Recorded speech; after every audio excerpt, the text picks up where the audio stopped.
Bazı halklar tarihlerini taşla, bazıları kılıçla yazar. Kürtler ise uzun yüzyıllar boyunca tarihlerini sesle taşıdı.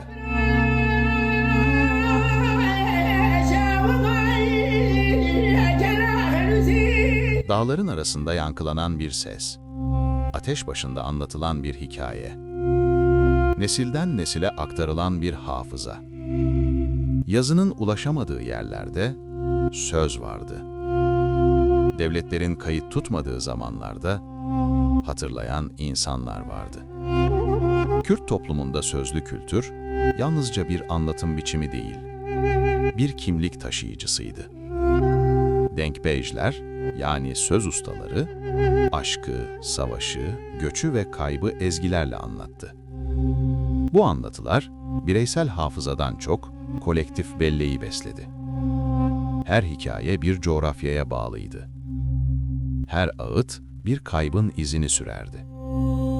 Ve her destan, Kürtlerin dünya ile kurduğu ilişkinin bir yansımasıydı. Bu sözlü gelenek, yüzyıllar boyunca Kürt kimliğini ayakta tuttu. Çünkü yazılı tarihin dışında kalan halklar için hatırlamak, var olmanın en temel biçimiydi. Ancak zamanla kelimeler kalıcı bir forma bürünmeye başladı. İslam dünyasında yazının yaygınlaşmasıyla birlikte Kürtçe'de yavaş yavaş yazılı bir dil olarak görünürlük kazandı. Medreselerde Arapça ve Farsça egemen olsa da Kürtçe halkın dili olarak yaşamaya devam etti. 16. yüzyıla gelindiğinde Kürt tarihini ilk kez sistematik biçimde kayda alan bir eser ortaya çıktı. Şerefname. Şeref Han Bitlisi tarafından kaleme alınan bu eser, Kürt emirliklerini, hanedanlarını ve siyasi ilişkilerini anlatıyordu. Şerefname yalnızca bir tarih kitabı değildi. Aynı zamanda Kürtlerin kendilerini nasıl gördüklerini ve nasıl hatırlamak istediklerini yansıtan bir metindi. Bu eser, Kürtlerin tarihte dağınık ve başıboş bir topluluk olmadığını, aksine siyasi örgütlenmelere, yönetsel yapılara ve sürekliliğe sahip bir halk olduğunu ortaya koydu. Şerefname ile birlikte Kürtler ilk kez kendi tarihlerini kendi kalemlerinden okuma imkanı buldu. Ancak edebiyatın Kürt kimliği üzerindeki en derin etkisi 17. yüzyılda yazılan bir eserle ortaya çıktı. Memuzin. Ehmede Hani tarafından kaleme alınan bu eser, yüzeyde bir aşk hikayesi gibi görünür. Ancak satır aralarında çok daha derin bir anlam taşır. Memuzin, birbirini seven ama kavuşamayan iki aşığın hikayesidir.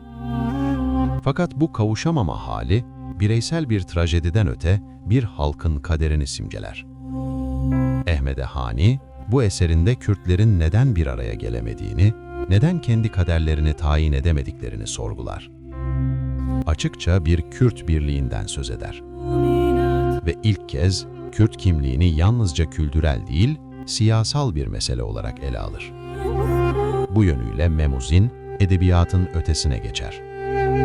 O bir bilinç metnidir.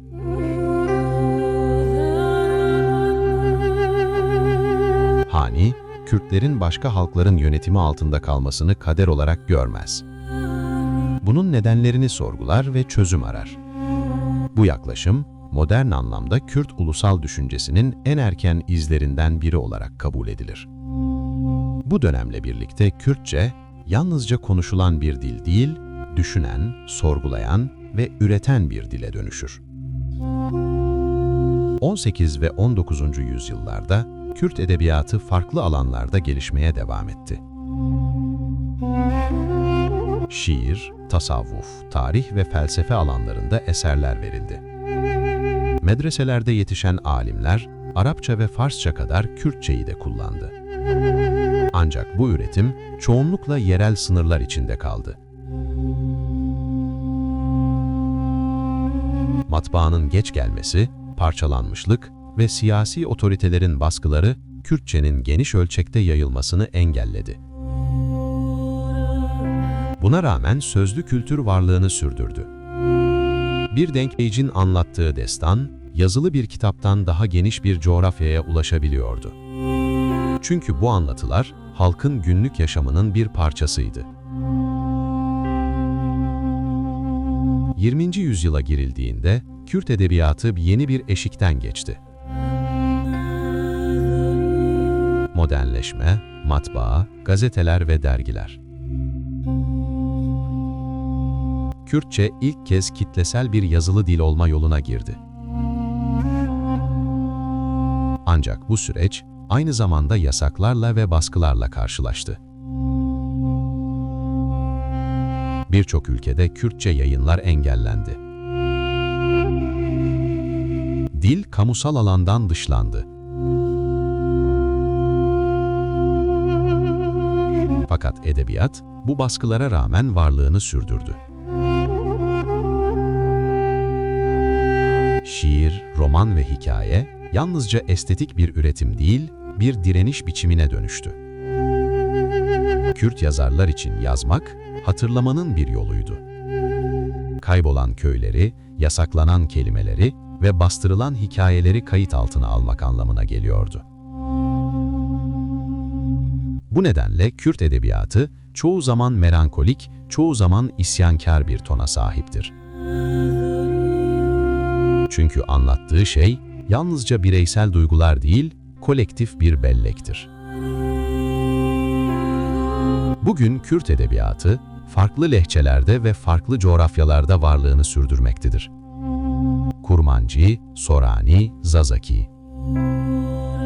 Her biri, aynı hikayenin farklı sesleridir. Bu edebiyat, Kürt kimliğinin en dayanıklı taşıyıcılarından biri olmaya devam ediyor. Çünkü devletler yıkılabilir, sınırlar değişebilir.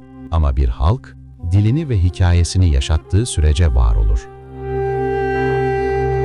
Bir sonraki bölümde, Kürtlerin siyasi yapılar kurduğu, beyliklerle varlık gösterdiği ve imparatorluklar arasında denge kurmaya çalıştığı bir döneme gideceğiz. Sözün yerini bu kez siyaset alacak. Ama kelimeler her zaman orada olacak.